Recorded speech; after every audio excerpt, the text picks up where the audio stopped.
Yo, what's going on, guys? I'm back with another video. Today we're gonna be reacting to Snow White, bro. Like, I didn't see me personally, I didn't see the movie.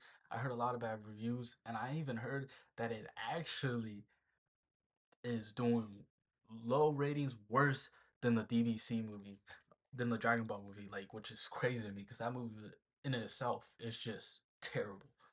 Like, making Goku go to high school is There are weird, certain fundamental truths about this world but which are so whatever. universal that anyone, no matter their race, colour, or creed, can pretty much agree on them. Mm. 1. Never trust a post Vindaloo fart.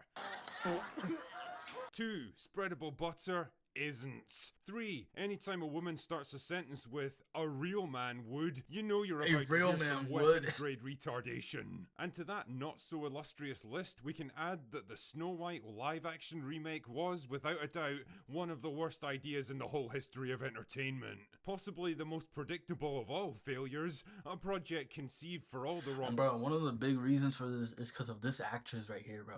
Like, she made it worse for herself, bro. Cause if you, bro, she's literally been on interviews saying she even said she hate the original Snow White. So I don't know why Disney decided to cast her to be Snow White, even though she's like hating on the character, hating on the original storyline, trying to make complete. I don't know, bro. It's just annoying. Wrong reasons, starring all the wrong people, pushing all the wrong messages, and telling the entirely wrong story. After all the delays and the controversies and the speculation that have been swirling around it for what feels like decades now, it was actually kinda weird to finally sit down and just watch this thing. Like meeting a celebrity after following their career for years. Not a good kind of celebrity, like, more like a Jimmy Savile kind of celebrity. The kind that you're discreetly warned never to get into a lockable room alone with. But here it is, nonetheless. And now that I've finally suffered through nearly 2 hours. Bro, and also one thing is like weird to me is that they have the But here it is, hold on. nonetheless. They have the dwarves in CGI, but there's also other dwarfs that aren't in CGI. Like they're actual, like, like that like why, well, like that's weird to me because like why, like what? Like, you know what, I seen like clips of it, right? Like these are CGI dwarfs, right? But then there's other dwarfs that aren't CGI, so I'm like, why, what? And now that I've finally suffered through nearly 2 hours of Snow White, I can confidently tell you that, yes, this film absolutely lived up to all my worst expectations, and in some cases even exceeded them. A bloated, overstuffed turkey of a production, weighed down by hammy acting, cheap costumes, horrendous CGI, and vomit-inducing cinematography that bungles most of the elements it steals from the original animated movie, abandons its classic ideals of self-sacrifice, heroism, and true love, and injects the lethal dose of the message, which is so redundant. Bro, I hate when they do, like, if you want a character, like a female character who's like independent or whatever, make it in your own story, in your own movie, in a completely different story, completely different character. Don't remake actual classics to fit a certain agenda. Like, that's like the worst thing you can do. That's why it flopped, bro. They literally spent like 30 $300 million on this movie, and they didn't even make half 100 mil back, bro, which is crazy. They only made like, I think, 50 mil. Like, they didn't even make half of it back, and they spent 300 million. Like, that's it has to be a wake-up call for Disney. And thematically contradictory that it just gets abandoned by the ends. It's also laughably obvious where they've had to reshoot and rewrite big chunks of this movie in response to all the backlash. Entire subplots, characters, and setups are introduced and then abandoned without explanation, and the ending is so wildly anticlimactic and jarring that it makes World War Z look like a model of cinematic efficiency. Anyway, let's get the plot summary over with so we can put this turd behind us. The basic setup for Snow White is broadly similar to the original film. Snow White herself is born to the benevolent king and queen of a generic medieval fantasy land that tactfully goes unnamed. Although, fuck me, they must have pretty good transportation links with the rest of the world because the population here is more ethnically diverse than central London. Anyway, Snow White's mum dies and her dad remarries Gal Gadot, who manipulates him into going off to war, where he promptly disappears and is never seen again. Oh no, guess she's gonna have to take control of everything. What a bind. Fast forward a few years, and the kingdom's become a kind of dystopian nightmare where everyone's poor and hopeless and ruled over by an iron-fisted tyrant. It's a bit like modern-day Britain, only with better sanitation and dental care. Anyway, after a confrontation with Snow White over a bandit named Jonathan who tried to steal some food from the castle, the evil queen decides the best thing to do is send her out into the forest where the huntsman can conveniently murder her. It's a bit extreme, but I'll let it slide. Naturally, the huntsman has second thoughts and decides to let her go, and after wandering alone for a while, she runs into 7 dwarves that I can only describe as the kind of thing that Cthulhu probably has nightmares about.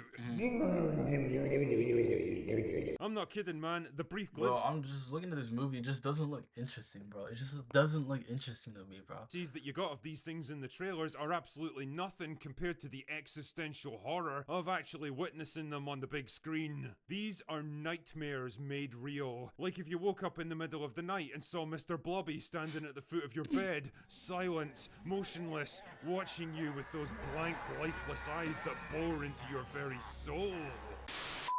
So after crashing at their house for a while, eating their food and helping herself to all of their resources, Snow White helpfully forces them to clean up their own home while she prances around like she's on some mad acid trip. Which she probably is, to be fair. I would be if I was in this fucking movie. Then for some reason she gets it into her head that her dad must Imagine still be watching this alive, and on the only way acid. to find him is to seek out the bandits that lurk That in the make the movie better? forests. Right. So naturally, she runs into Jonathan about 5 minutes after leaving the house so that the rest of the plot can happen, and he protects her from the evil queen's soldiers by taking an arrow that was meant for her, so she brings him back to the dwarves to get fixed up. Oh yeah, you know those retarded looking Starbucks baristas from those Whoa. early set pictures? Whoa, buddy. Get fixed up. Oh yeah, you know those retarded looking Starbucks baristas from those early set pictures that everyone thought were the dwarves? Well, those are the bandits, who are actually out of work actors forced to become thieves because the evil queen's taxation policies shut down their entire industry. Is that a reference to something? Is that a reference to something? Is that a reference to something? No idea. Anyway, Jonathan decides to lure the Queen's soldiers away to give Snow White time to escape, and then immediately gets captured because he's a bumbling idiot. And the evil Queen decides that she's had enough of this shit, frankly one sympathizes, so she turns herself into an old hag and manipulates Snow White into eating a poisoned apple that makes her go a bit dead. So it's basically like the original. Like, what did they add? Like, what remake did they? What did they even do? Like, what did they do different than the original story? Isn't this basically the original story? Like, what differently did it? But that's okay because Jonathan escapes prison so that the rest of the plot can happen and gives her the world's least passionate kiss, which brings her back to life so that she can begin her cunning plan to overthrow the queen and take back her kingdom. Do you want to know what that plan is? Are you ready for the 4th dimensional quantum mega chess that she plays here that would probably give Christopher Nolan a brain hemorrhage? Well, she walks into town and then convinces the soldiers to turn against the evil queen because she can remember their names.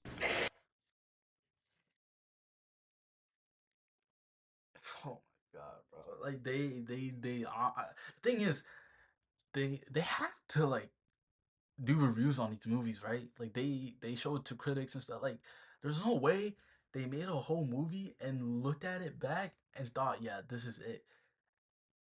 The reason she beats her is because she remembers the people's name, and they convinces them to turn against her. Like, what? Yo, like, Disney, what are you doing? Like, who's writing these stories, bro? Like, I feel like I can make a better one, bro. Nah, I think Chat can make a better one, bro. They should have used AI for this, bro. I feel like ChatGPT will make a better like Snow White remake than this could ever be, bro. Like, what? Really? I'm not kidding, that's her plan. There's so no the evil way. queen gets mad and smashes the magic There's no mirror way. and then turns into black glass and shatters, and Snow White becomes the new queen, and that's it. They all live happily ever after. Now, there's a lot I want to say about this movie, but first, let us begin with the positives. And as hard as it might be to believe, most There's of no them actually positives, no way. concern Rachel Zegler. No way. Now, don't get me wrong, she might be an obnoxious arsehole in the real world, but credit where credit's due here. Bro, that ass, bro. She was someone just looking at the interviews, bro. And it was crazy, bro. All the backlash she's getting, now she's like she had like a mental video like where she was like upset, crying that people were against her and shit. Like, bro, you did it on yourself, bro. You legit did it on yourself. Like, and I heard there was like stories of her being like hard to work with on set. Like she was trying to rewrite the whole story on her own, bro. And my question is, who the fuck does she think she is? Who the fuck does she think she is, bro? You ain't Beyonce. Like what? She actually isn't terrible as Snow White. It's not true. That's impossible. That's I impossible. mean, her outfit looks like it cost like $100 off Amazon. Her haircut makes Anton Chigurh like a cutting-edge trailblazer. Her performance is a bit over the top and theatre kid at times, and her American accent comes and goes depending on whether or not she's in a reshoot. But I do get the impression she's at least trying to do her best with the material, and she can absolutely belt out the musical numbers, which is pretty much what you'd expect from a trained vocalist. The same cannot be said for Gal Gadot, however. It genuinely pains me to say this, but I think we all need to come to the acceptance that that girl cannot fucking act. It takes a special kind of charisma. Bro, I'm not gonna lie, bro. I've been seeing a lot of people saying that she can't act for her life, bro. Which is, there's some truth to it. I'm not even gonna lie to you. But, she bad. Like, who cares?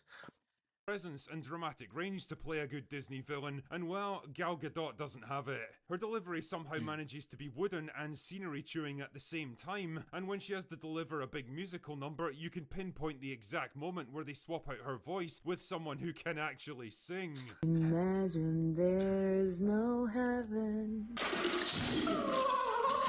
Jonathan is yet another entry into the bumbling, forgettable, non-threatening male sidekick list of modern-day Disney heroes. There's brief moments where it seems like he might be displaying the tiniest bit of attitude and heroism, but then it's immediately squashed to reinforce the idea that men are all just a bit useless. Visually, the film's an inconsistent... I don't know why they're doing this. Like, you're trying to make something about, like, isn't the whole... Like, why are, like, these companies trying to, like, demote men? Like, they're trying to say we're useless. Like, I don't get the reason to do that, bro. Like, what? Mess. CGI Cthulhu nightmares aside, the colour scheme ranges from bleak, washed-out grey castles and towns that look like Zack Snyder directed it, to a kind of over-the-top golden yellow piss filter for the CGI woodland scenes that's so excessive it actually makes your eyes start to hurt after a while. It's funny as well because there's like one scene that was filmed on location in a real forest, and the contrast between that and the CGI fantasy version is so jarring, I actually thought the action had shifted to a whole different country. Also, you can absolutely tell this movie's been reshot to fuck. The kiss scene where Jonathan brings Snow White back to life was absolutely added in later to try to appease fans of the original. Snow White herself has clearly been toned down in places to make her less obnoxious, and I'd be willing to bet about 90% of the bandits' screen time has been cut. Most of them don't even get a single line of dialogue, which once again had me questioning,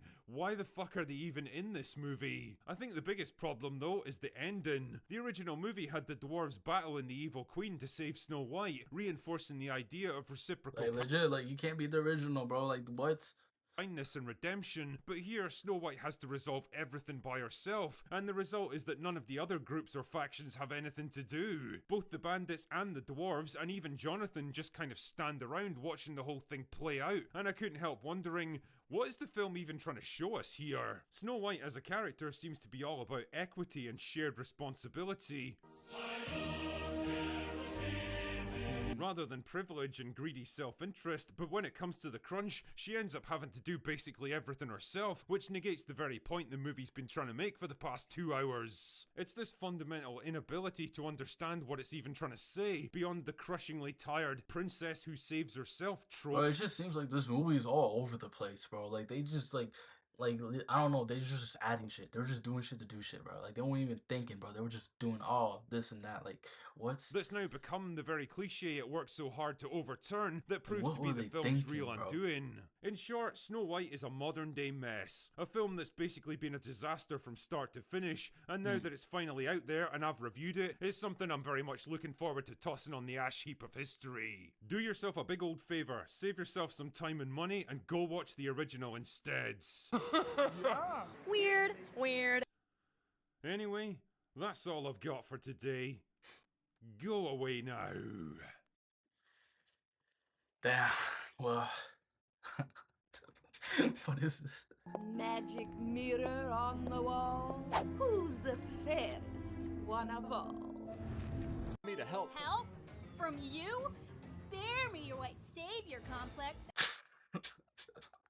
Yo, let me know what y'all think of the video, and if you've seen the Snow White movie. Me personally, I'm not watching that shit. I won't even spend a dime on that. But yeah, I got y'all in the next one. Peace.